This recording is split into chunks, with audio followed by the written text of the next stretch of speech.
The laughter came first, clean, rehearsed, polite. Then came the jab, a senator in his prime, his smile sharpened by ambition. Some leaders cling to nostalgia like it's a resume. The room chuckled. The old man didn't.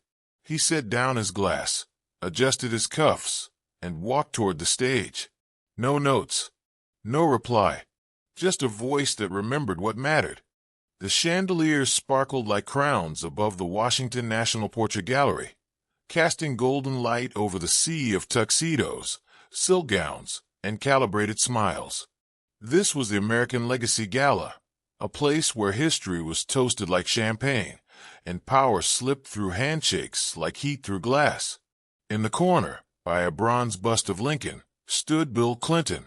His suit was simple, hands tucked into his pockets, a club soda, sweating in one of them. He wasn't on the program tonight. Not really. He'd come as a relic of comfort, familiar, respected, safe. A walking archive. He listened. He smiled. And mostly, he stayed out of the way. Until Senator J.D. Vance stepped to the podium.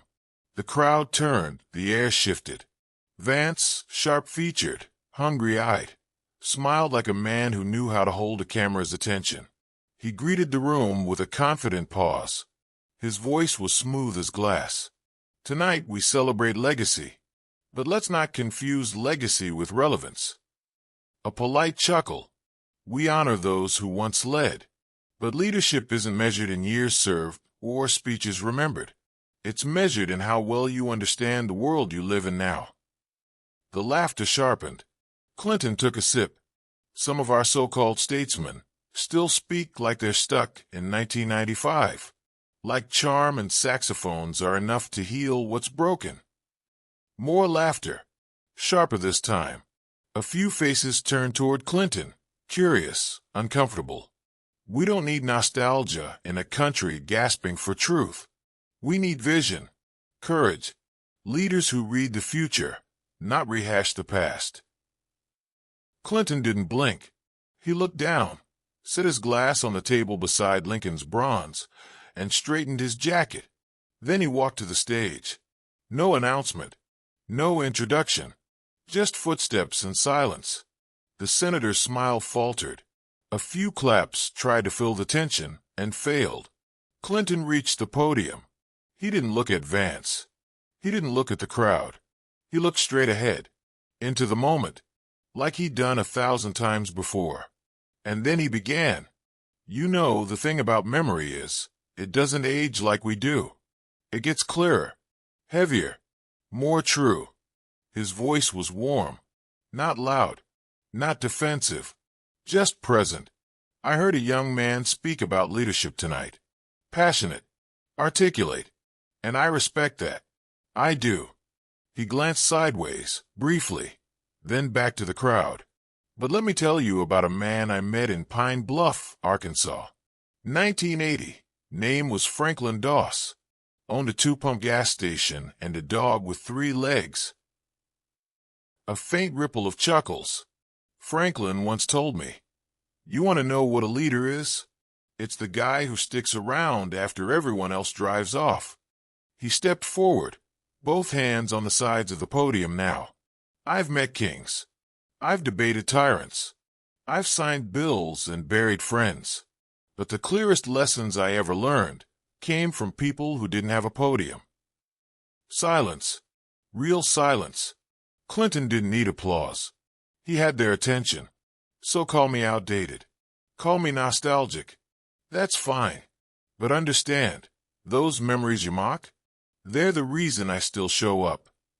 He paused. His eyes scanned the crowd. Because leadership isn't always a fresh face with a fast tongue. Sometimes it's an old voice with a full heart, a voice that remembers what the country forgot. And then he stepped back, left the mic, and the room, just for a moment, forgot who they came to applaud. Bill Clinton didn't leave the stage. He stood still, his hands resting gently on the podium, the kind of stillness that came from years of knowing when not to move. The crowd, just moments ago brimming with sharp laughter and sideways glances, was now hushed, waiting. He glanced at the lights above, then into the sea of faces, and spoke again. Softly. The world changes fast. That's true. But people don't change as much as we think. They still hurt the same, hope the same, break the same. He paused. And sometimes, the things that teach you the most don't come in lecture halls or think tanks. They come in fluorescent-lit waiting rooms, in broken kitchens, in the voices of folks no one's taking notes on. A breath. Let me tell you about Miss Annabelle Hughes. She was a school janitor in Little Rock when I was a boy, wore orthopedic shoes, and smelled faintly of bleach and peppermint. Most days, no one noticed her. But every Friday, she'd bring a stack of Reader's Digest magazines to the teacher's lounge, one she'd been collecting since the 50s. Said she didn't want those stories to die just because time moved on. He smiled faintly. One day, I asked her why she loved them so much. She looked at me and said, "Because they remind me that good still gets printed, even when bad sells more." A murmur ran through the room, soft, sincere.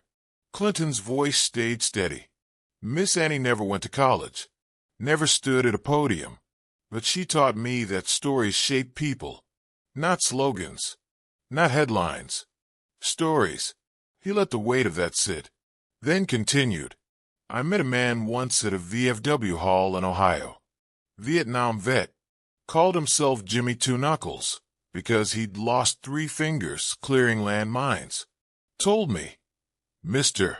President, we fought not because we were perfect. We fought because we believed we could still become better."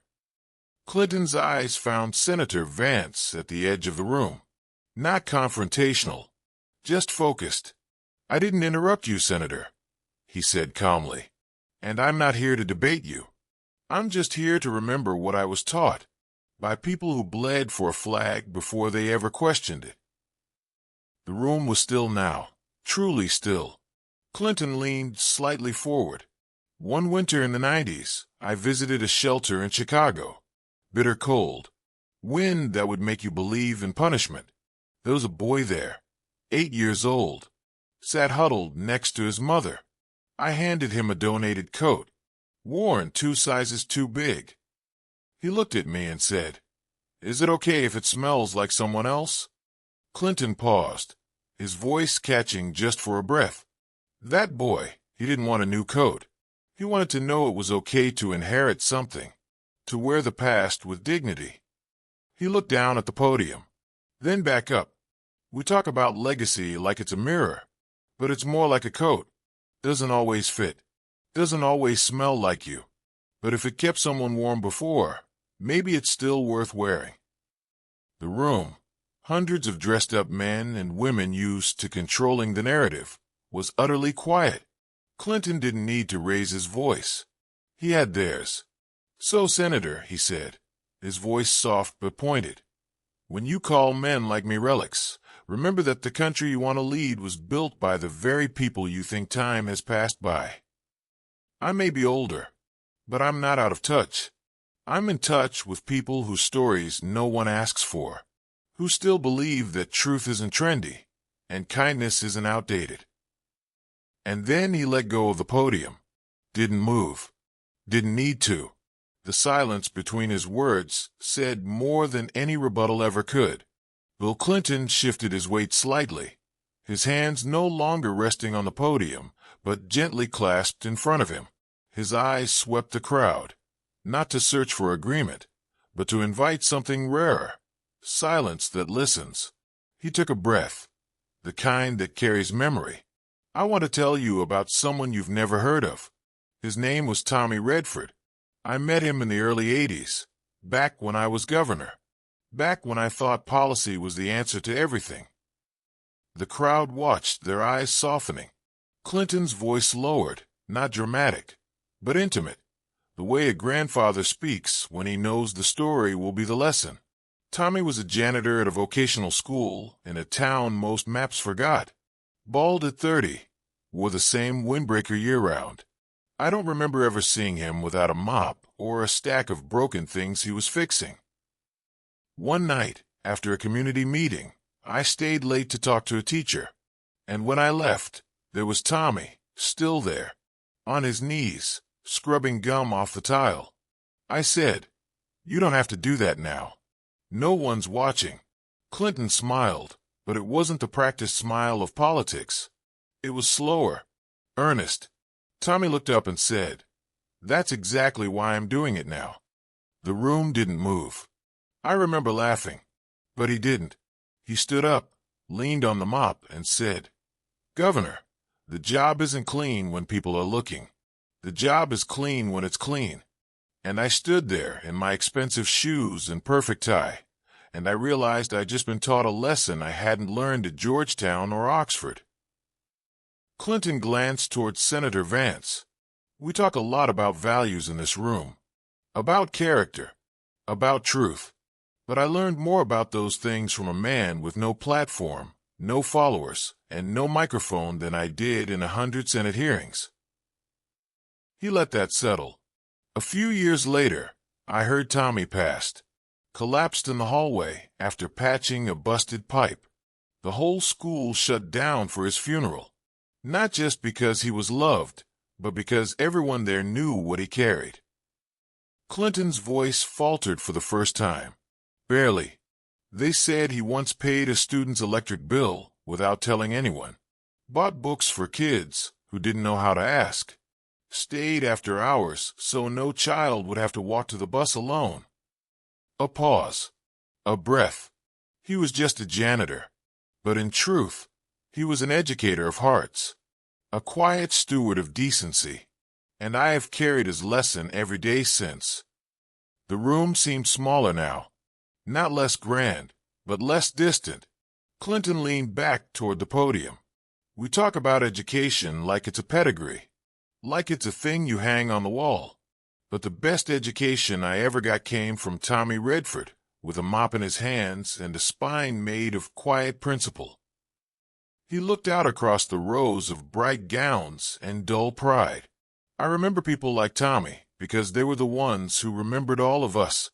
They didn't forget the scared, or the poor, or the angry, or the broken. They didn't ask what you were worth. They asked what you needed. The hall was silent.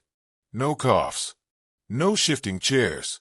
Clinton's voice, steady again, pressed forward like a tide that had waited long enough.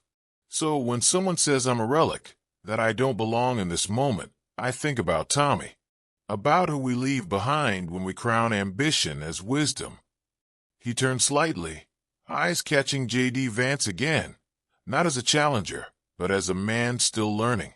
You don't measure a leader by how loud he talks about the future. You measure him by how well he listens to the past. He paused, because the people who got us here, who mopped our floors, cooked our meals, stayed late so we could go home, they may not trend, but they still matter. And if your America doesn't have room for Tommy Redford, then you've built a country that's forgotten itself. He stepped back again, not dramatically, just finished. The lights above seemed warmer, the chandeliers less showy, the crowd softer. Even Vance didn't move. He stood still, arms crossed no longer, his face unreadable but his jaw unclenched. Clinton took no bow. He left the podium with the same quiet he had brought to it, letting the weight of a forgotten janitor's dignity do the speaking for him. And for a long moment, no one clapped, not because they weren't moved, but because it didn't feel like applause was the point.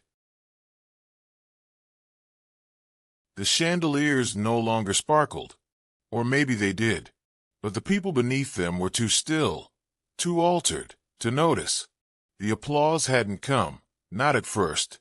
Clinton's words had left the room suspended, like breath before confession. He had walked off the stage with no expectation, no flourish, just silence trailing him like a long shadow. Senator J.D. Vance stood near the edge of the stage, one hand gripping his cuff, the other limp at his side. His jaw was set, but his expression had lost its edge. It was the look of someone calculating too many things at once and realizing they no longer added up the way he thought they would. A reporter from the Washington Post mouthed the word, "Wow," without sound. Somewhere in the second row, a donor who had come to hear the young senator's bold rhetoric was now sitting straighter, his brow furrowed. A woman in a silver gown reached for a napkin. No wine had spilled. She just needed something to hold. Then slowly, like a tide deciding to return, came the first clap. It wasn't loud, but it was steady, followed by another, and then another. And suddenly, the American Legacy Gala, which had begun as a symphony of political polish, erupted into something raw, something earned. Clinton had already stepped into the wings, standing beside a backstage curtain. He didn't smile, didn't look back. He just stood still, hands in his pockets, eyes on the floor. Inside, Vance took a breath. He stepped forward, not to reclaim the mic, not to argue, to listen. The MC, a well-known journalist who had prepared a clever segue and a brighter tone, stood frozen by her cue cards. She knew better than to follow something like that with programming. She adjusted the microphone, cleared her throat, and said nothing. Instead, she stepped away, allowing the weight of the moment to settle. The program was off script now. So was the crowd. People weren't talking. They were remembering, processing, realigning. Some of them looked at Vance, but they didn't expect a comeback. Not anymore. Not after Tommy Redford. Not after the coat that smelled like someone else. Not after the job is clean when it's clean. In the green room behind the stage, Clinton sat on a worn couch. Someone had left a stack of donor brochures on the coffee table. He picked one up, glanced at it, and set it back down. A young aide from the event approached, tablet in hand. "Mr. President," she said softly, "the live stream viewers did double during your speech." He nodded once. "Not why I said it," he murmured. "I know," she replied. "That's why it mattered." Back in the hall, Senator Vance was approached by a young woman in a black dress. She didn't smile. "My father was a janitor," she said, her voice steady. "He didn't have a college degree, but he taught me how to fight for what matters." She didn't wait for a reply. She just walked away. Vance blinked. His eyes drifted back to the stage, not to Clinton, who was gone, but to the empty mic that still held the heat of memory. For once, he said nothing. In the press box, a political analyst whispered to her colleague. He just turned the room. "You mean Clinton?" "No," she said. "The janitor." The gala continued, technically. Speeches were shortened. Champagne still flowed. The quartet resumed. But the tone had changed. No one talked about the youth of the new right. They talked about Tommy, about the coat, about the boy in the shelter who wanted to know if it was okay to wear someone else's past. Later, as Clinton stepped into his car, the driver adjusted the mirror and asked gently, "Did you mean to say all that, sir?" Clinton looked out the window. The city lights blurred past him. "No," he said, "but it needed to be said." And then he closed his eyes, not out of weariness, but because the silence left behind was louder than anything Vance, or any of them, had planned. Bill Clinton didn't wait for applause. As the final syllables of his story dissolved into the air, he stepped down from the stage in the same quiet, unhurried way he had walked up, like a man not performing, but returning something borrowed. Behind him, the American Legacy Gala stood stunned, a room once pulsing with political choreography, now frozen in the hush of something sacred. No music resumed. No voice followed. Only the soft creak of his shoes against marble floors as he disappeared into the shadows beyond the velvet curtain. Senator J.D. Vance didn't move. His fingers, once clasped in control, now dangled loosely at his side. His jaw, so firm during his speech, had relaxed just enough to betray the weight pressing behind his silence. Clinton hadn't named him, hadn't scolded him, hadn't even looked at him longer than necessary, but he had answered him, with Tommy Redford's story, with the coat that carried a stranger's past, with the question, unspoken but unavoidable. What do you really know about people if you've only studied power? The room was still trying to breathe again. A glass clinked somewhere near the back. A woman reached for her partner's hand. One of the photographers lowered his camera, no longer needing a shot. He had already missed the only one that mattered. And then a sound. One clap. Then another. Soon, the entire room rose in a slow, rolling ovation, not loud, not showy, but full of something weightier than praise. It wasn't for charisma or policy. It was for the truth. The old kind. The kind you recognize without needing to understand. Backstage, Clinton found a worn couch, sat down, and exhaled. An aide approached, eyes wide. "You flipped the room," she whispered. He smiled faintly. "I didn't flip it. They just remembered something." Outside, rain fell gently on D.C. slate sidewalks. And inside, the gala that had once promised progress now hosted something rarer, perspective. J.D. Vance remained by the stage, no longer the future voice of reform, but a man left with a choice. He could speak again. He could reclaim the narrative. Or he could listen to what had been said and to what had stayed unsaid.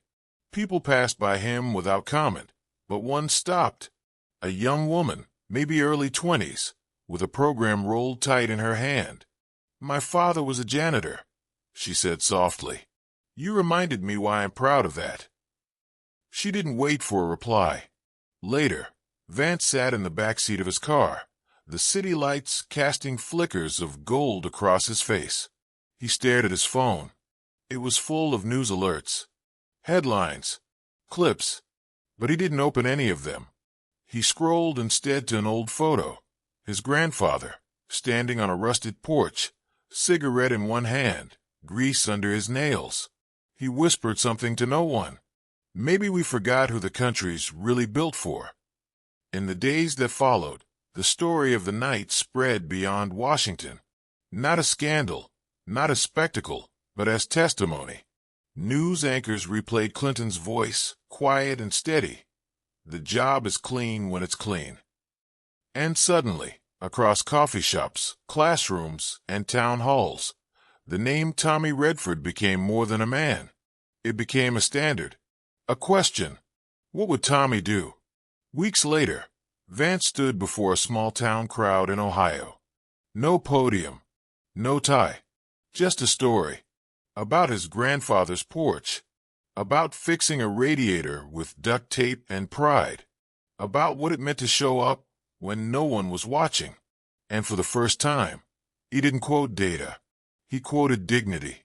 The gala itself became legend, not because of who attended, but because of who spoke, or more precisely, how they spoke, and what they chose to carry with them when the lights dimmed and the PowerPoints faded. Bill Clinton didn't attend the next gala. He didn't need to. The echo of his stories walked in before anyone else arrived. Because that's the thing about truth told right. It doesn't need to be repeated. It just needs to be remembered. If you like the video, don't forget to subscribe and press the like button.